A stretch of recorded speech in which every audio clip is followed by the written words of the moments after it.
Welcome back to the Help Myself podcast. I am your host, John M. Singletary Sr. You see me looking off into the distance. He laughing because we got John M. Singletary Jr. here in the house, aka LJ. That's my co-pilot.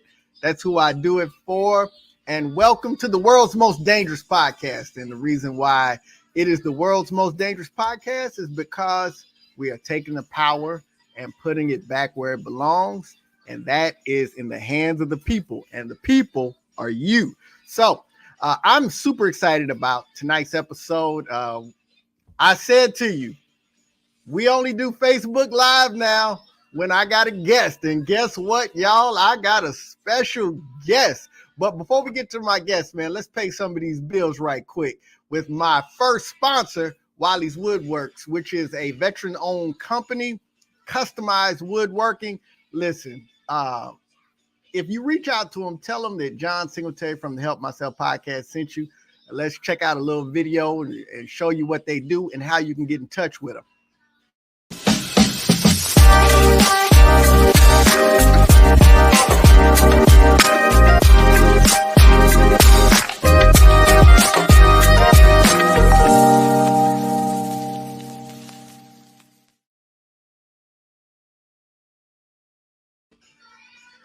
You saw that on the screen. That's www.wileywoodworks.com. Instagram is at jwileywoodworks on the Instagram. So check them out. And again, like I said, tell them that I sent you. But now let's get to the meat of what we're here for. Tonight's guest is none other than Erica Warren. She is the host of the Dope Discussions Live podcast. Listen, they got it going on. They're going to hit you with that dope. She's also a self-love coach, and she's just an all-around inspirational person to me. I will get into that a little bit more, but without further ado, let's bring Erica to the stage. Hey, how you doing? Hey, John. How you doing? Man, I can't complain. I am elephant elated and giraffe glad, hippopotamus happy, all of that. You all the animals in the zoo. Well, not the snakes. I'm gonna leave the snakes alone. But how are you doing? I'm good. Thank you for inviting me to the Help Myself podcast.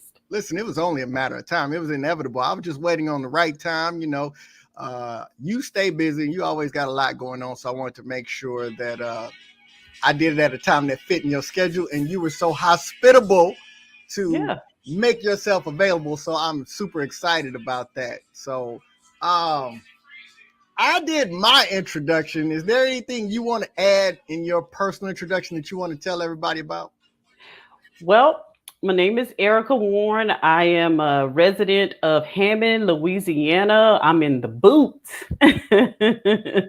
I'm a mother of 4 sons. I've been in the banking industry for over 15 years. I'm a self-love coach, podcast, and I got into podcasting because it was something that's therapeutic. For me, it's kind of like a mini therapy session every time we get together because I live a lot of my life being very quiet, very introverted. I had a lot of thoughts and things that I wanted to share, but at a time in my life where I was too, I didn't have enough confidence to share it. So now that I'm in a place in my life where I feel like what I have to say is valuable to whoever will, listen to it and take heed to it. And so I got into podcasting after becoming an author of women's inspirational books. So once I did that, that inspired me to just keep using my voice because I wanted the conversations to keep going. You want to talk a little bit more about this book? Well, yeah, I co-authored a book called Dear Young Woman. It's an anthology, a collection of true life stories of women getting together, just sharing an experience or something, a life lesson for the younger generation of women. So that started it. That sparked me to want to do it again. And so I did 2 more books, anthologies with women, just inspirational stories, because I have stories for days. You got stories for days. Okay, we're gonna try to pull some of them stories out of you, man. You know?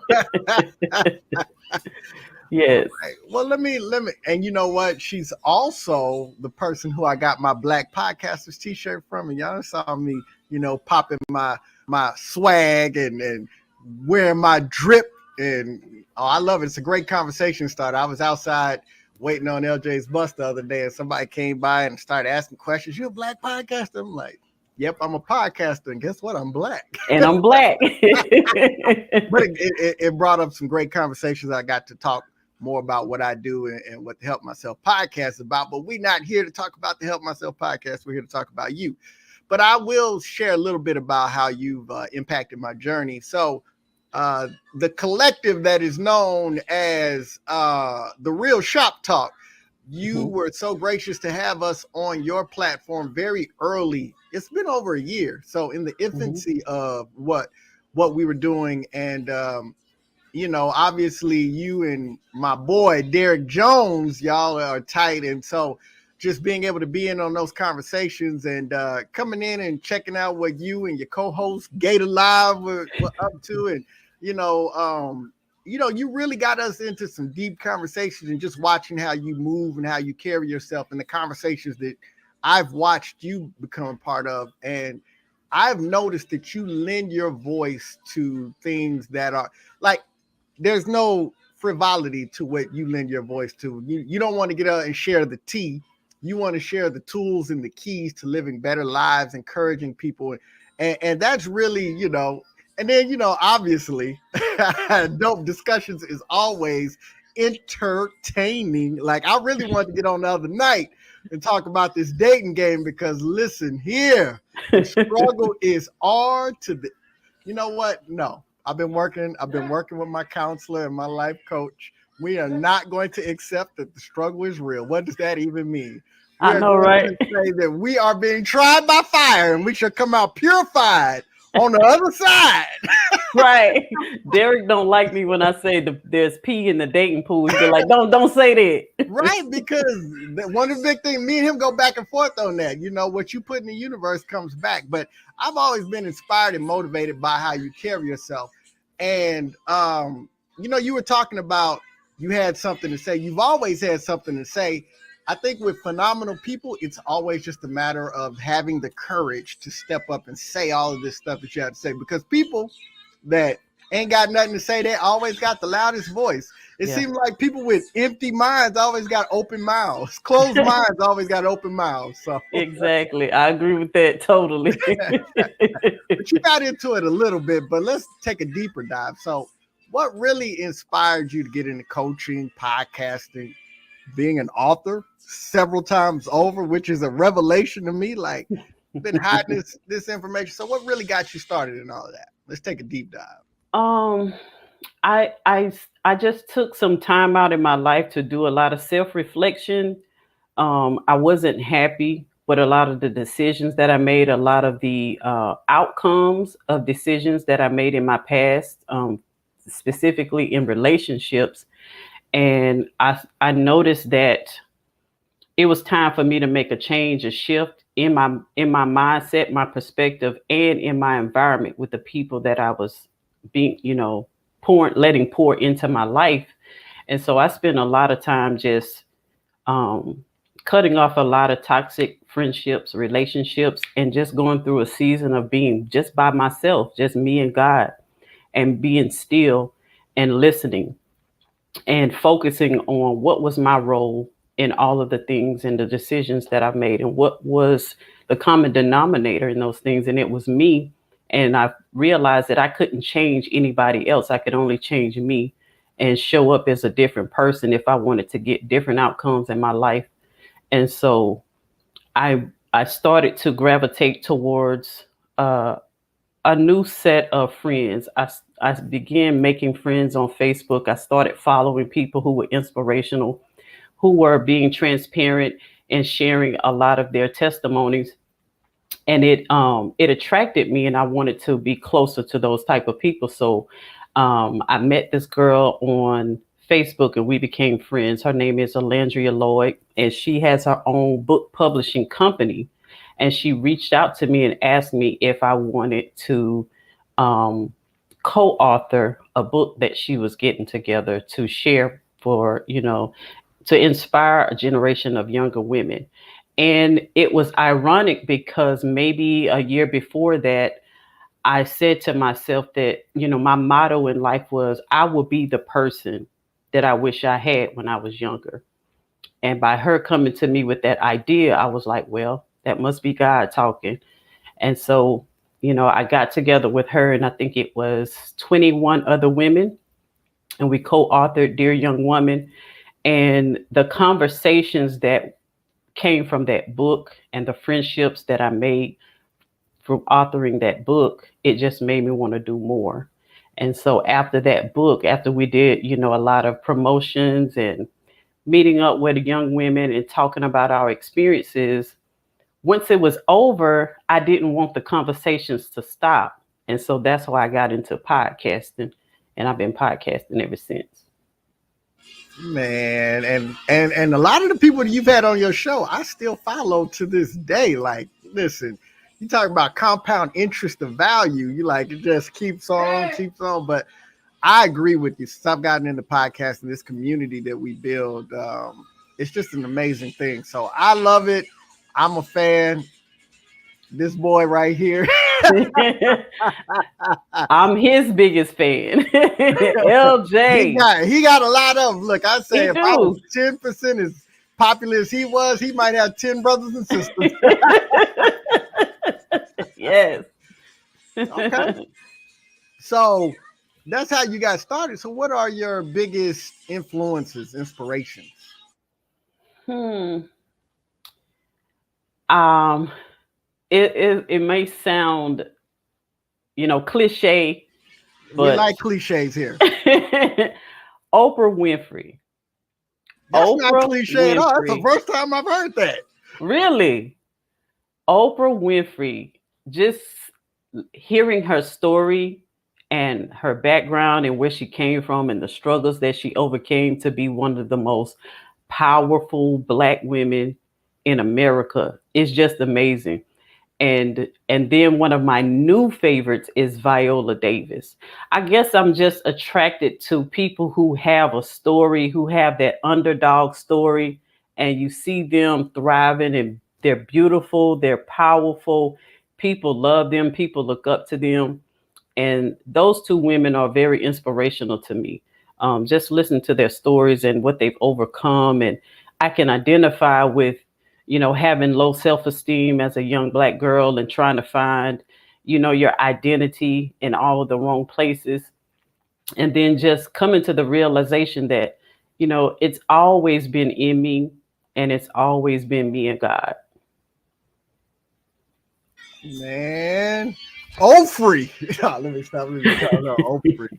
No, you said cliche. Listen, that most people come on and they say something cliche. It's like, and it's not a bad thing, but they'll say, "Oh, my biggest inspiration is God," and I'm like, "Cool," but for you to have, that's a very specific skill set. So I think we're gonna have to hold you accountable. So you're gonna become like the next Oprah, because when you get the billionaire status, it'll be like, let me hold $5. You know what I'm saying? I could be more of the ratchet Oprah, because Oprah polished and refined now. I don't know if I be.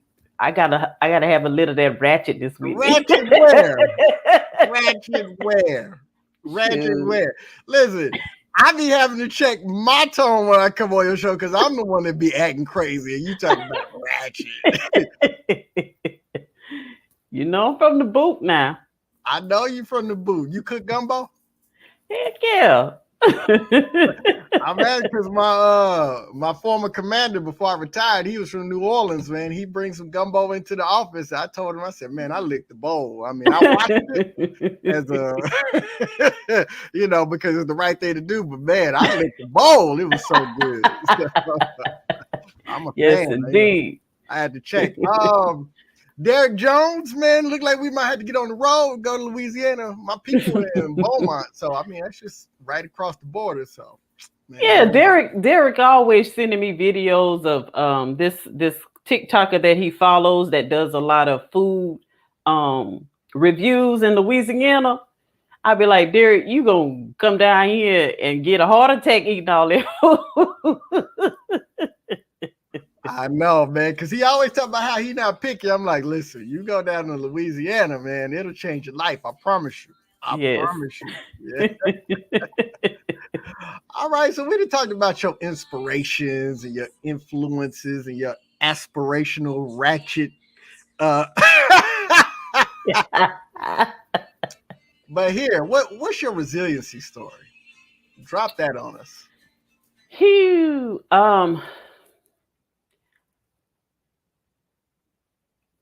Or My one my of them. One of one them. of them.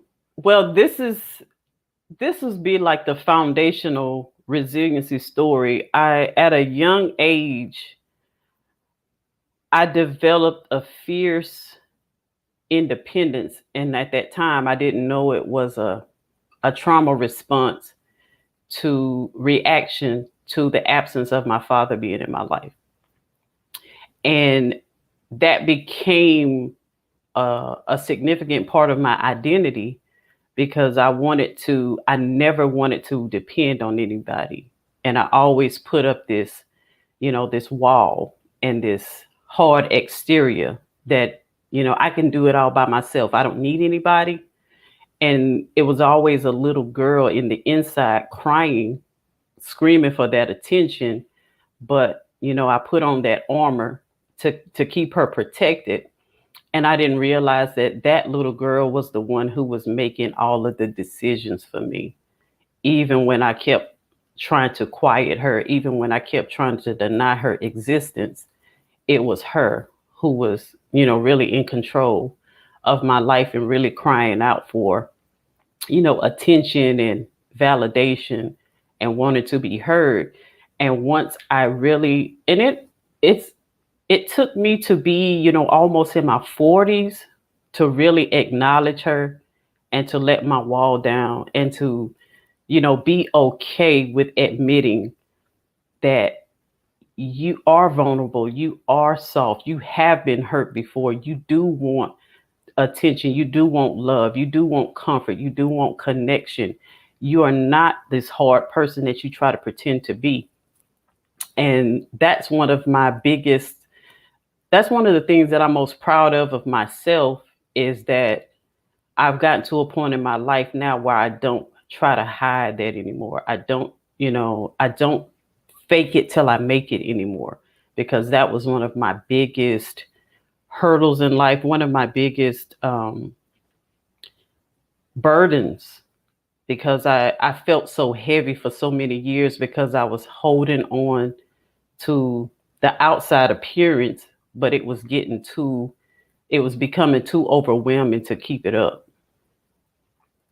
And what is it about our 40s that has just, because let me tell you something. I go through all this life, been married, kids, all this stuff, get in my 40s and start to figure out the father wound that I'm dealing with and all this stuff. Man, these 40s ain't no joke.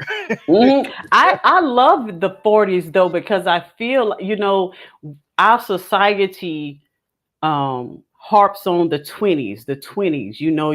You got to go get a career, you got to start working on your goals and dreams in your 20s, but in your 20s you're still really trying to figure out who you are. And so I think the 30s is that bridge where you start to learn, but in the 40s that's that sweet spot. It's like I've made some mistakes, I've learned from them, but I'm still young enough now to carry it forward and apply it in an effective way. Yeah, because I think for me, the 40s where you start really having that courage to say, this ain't about what other people think, this is about me. And Hmm. 20s, it was all about what everybody thought. Yes. And I tell people all the time that it is sweet over here. My body might not be able to do all the stuff I used to do, but it is sweet over here because I can live my truth. So yeah, that's huge. That's huge. Yeah. And I really admire people who live in their truth, not trying to pretend for other people. I just, I like connecting with those people and getting closer to them so that stuff can rub off on me. Me too. Amen. Amen. Like, look, man, like we praying. I don't know if you've seen her. We praying for her, but we know, the time is winding down. But the little lady on TikTok and TikTok. Instagram, and she Yes. just be like, I enjoy. I'm like, yo, man, they keep playing that, and I'm like, y'all got me crying 5 times before I start my day in the morning. But just how authentic she is. She might be a little bit much for some folks, but I'm like, yeah, maybe not exactly like her, but I don't want to be cussing everybody out.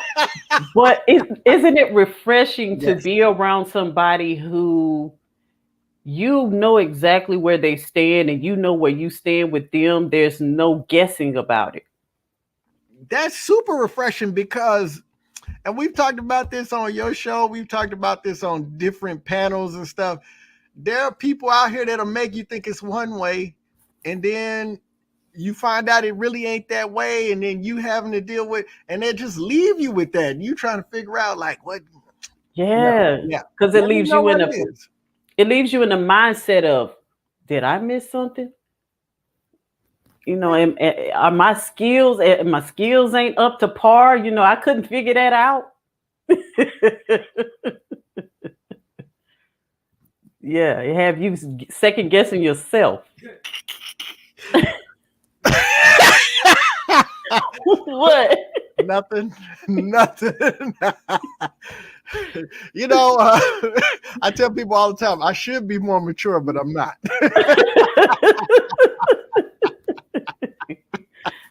I don't have to be anymore. Yeah, but so no, that's amazing. I tell you, it's been learning all this, father wound, shadow work, man, counseling. I mean, obviously I did it before the 40s, but yeah, the 40s, look, we could do a whole show on how much of a revelation this fourth decade is turning out to, or is it the fifth? We're in the fifth, huh? So yeah, you call it the fifth because we're working on it. Whatever, the 40s. The 40s, the 40s. For real, for real. Okay. So if I was a fan, which I am, of Erica Warren, and I wanted some resources so that I could get in your field of expertise and get better at that, what would you suggest? Um, I kind of went through my little library of books, some things that I still reread to this day that made a big impact in the way that I shifted, the way I think, the way I view life, the way I operate in life. And this book here, I don't know if anybody's ever read it or heard of it. It's Outwitting the Devil by Napoleon Hill. Napoleon Hill is my guy, obviously thinking grow rich, but Outwitting the Devil, I'm gonna have to add that to the library. Ooh, it's so eye opening, and it gives you a major mind shift the way you view life and things that we do and why we do the things that we do, and a lot of the vices that we use in our lives to cope from day to day. It was a real mind shift for me when reading that book, and I reread it. I think I've read it over maybe 10 times. Right. You got to have books in your library that, like, that's how I have my library sorted. Like, there's a collection of books that are the ones that I had to touch up on once or twice a year at the very minimum, and when you get a book like that, and I mean, we talking Napoleon Hill. So, like, I already know he's that dude, man. So I He's the already know. Is amazing. Like when he wrote the book, there's a foreword in the book. When he wrote this book, there were so many people who were against him putting this information out that he didn't actually publish it.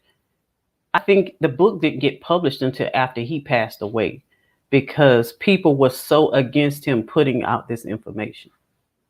Seriously. Oh, if they were against us having the information, then that means I got to have it. I'm going Got to to have Amazon tonight. I will have that thing by, man, if I do it in time, I'll have it tomorrow, but no later than Saturday. Yeah, it's a good book. And even if you listen to the audio book, the audio version, it's powerful, impactful as well. I got a thing in my mind. Like I have nothing against audiobooks. I think they're amazing, but I can't pay attention that way. I have to read because I need to create the scenes in my head. So I have Yeah. to read. Audiobooks don't work because I won't pay attention. So Well, good. Get it in your hand. I like But having like because you can't let somebody borrow your audiobook either, exactly. but you have a book in your hand and be like, hold on to this, read this. And you got to do it with that same voice. Hold on to this, read it. Silly. Got to do it like that. No, no, I'm gonna check that out. Anything else? I mean, wow. You Yeah. know Breenie Brown. I don't know if you ever read her. Breenie Brown is my girl. what? Come on Yeah. now. Watch The Atlas of the Heart on HBO Max. Man, yeah. I got Dare to Lead. I got a couple of other her books. So I'm trying to collect everything that she put out because I want to be the black male version of Brene Brown before it's all said and done. I mean, I think she blew all of our minds though with the little YouTube shorts about 7, 8 years ago talking about. Yes.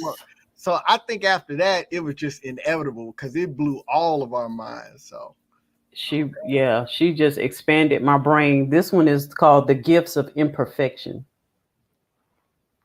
I'm gonna And coming from a former perfectionist who felt like I had to do everything perfect, um, from the outside aesthetic, to be able to break that habit and to be able to show up imperfectly in doing what I'm called to do, and not feeling like I have to have it all figured out before I present it to the world.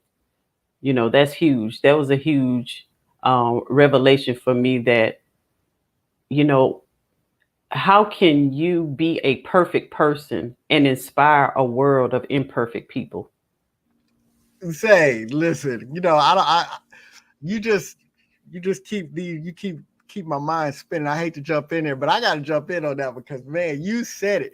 The perfection thing is our issue. And I learned this as a career salesman for the Air Force, but also in coaching and consulting and all that. We got to understand that what we have to give ain't for us.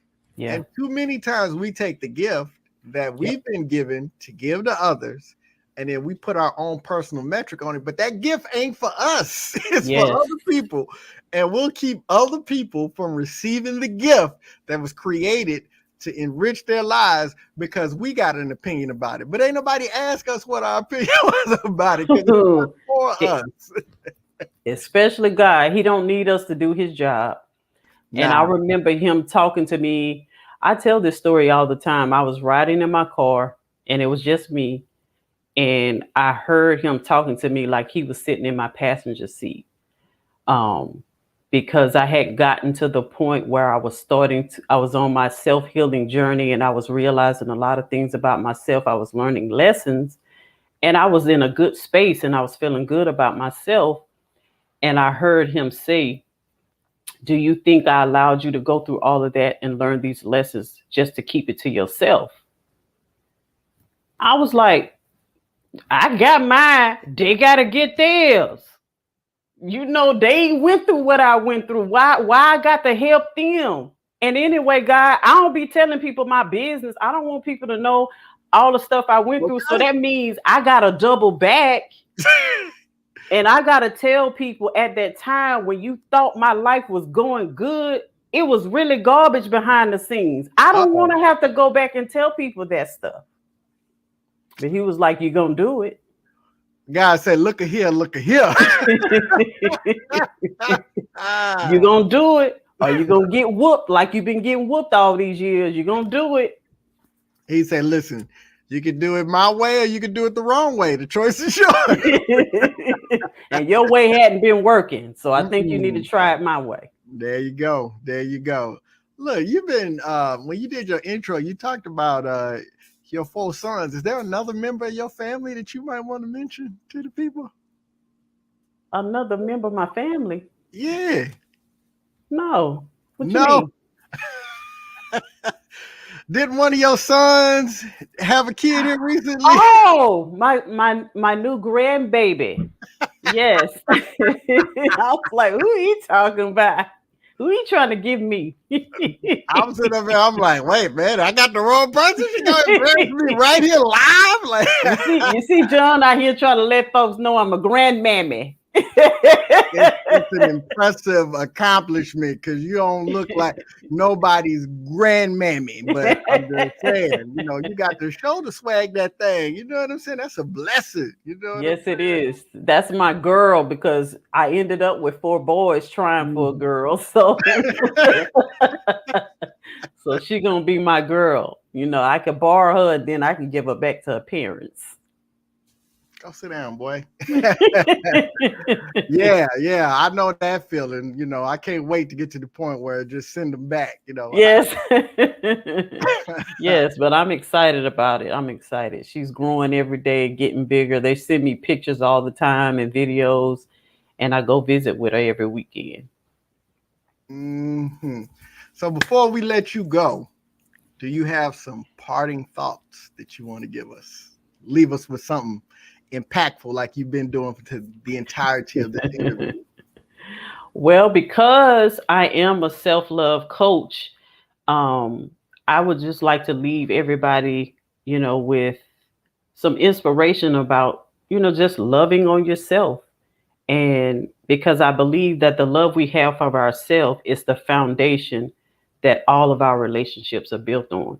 And if you look around at all of the relationships that you're actively participating in, if you are, you know, if you're not feeling reciprocation, if you're feeling like you're in relationships that are not pouring back into you, that don't reflect the love that you give out, then you may want to do a self check, because all of our relationships are a reflection of how we feel about ourselves, and we teach people how to treat us. So if you're in relationships that are not reflecting how you really feel about yourself, and there's a time for a change, either within or without.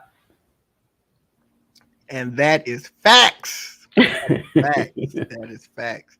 You got to love yourself because, you know, they want to parse down all of the rules and the laws and the commandments and what did Moses say and what did this person say and that say. And God said, listen, we parse it down to two things: love yourself and then love your neighbor as yourself. And we got plenty of energy to be loving up on our neighbors and talking about how we love our neighbors, but have we taken Mm, the time to truly love ourselves? Because we can't mm. effectively love other folks until we love ourselves. We've got to model it to ourselves. So thank you for that.